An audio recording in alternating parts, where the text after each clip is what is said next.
Ce soir, l'Union des entreprises de sécurité privée s'étonne de la conclusion de la Cour des comptes, alors que l'État a augmenté les contrôles ces derniers mois. La France a vu son déficit commercial bondir en 2017. Il est en hausse de près de 29% par rapport à 2016, soit un total de 62,3 milliards d'euros.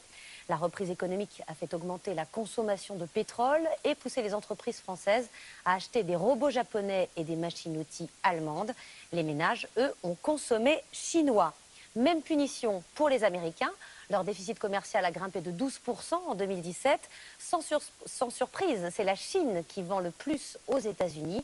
Et si Donald Trump a mis en place des taxes douanières sur les machines à laver et les panneaux solaires chinois, Pékin a déjà répliqué en s'attaquant aux sorgho américains. Tiffaine de Tricorneau et Jacques Duboz.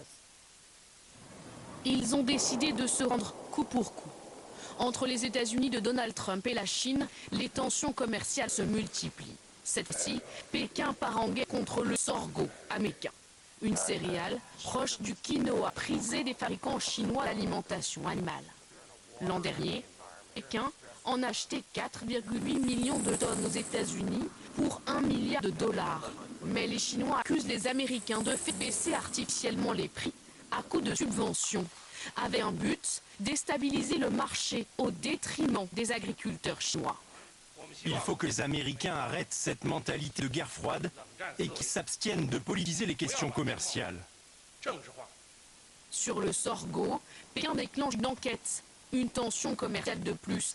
Il y a 2 semaines, Donald Trump impose de lourdes taxes sur les importations de panneaux solaires et de machines lavées, visant principalement la production chinoise.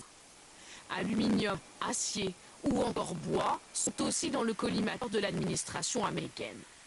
Cette guérilla entre les deux pays ne pourra pas aller bien loin selon ce spécialiste. Les uns et les autres se tiennent la barbichette et savent qu'ils ont, les Chinois, besoin du boucher américain et les Américains besoin quand même de rééquilibrer leurs grands échanges. Pour l'heure, la balance commerciale entre les deux pays penche largement en faveur de la Chine, qui exporte toujours plus vers les États-Unis. On les appelle les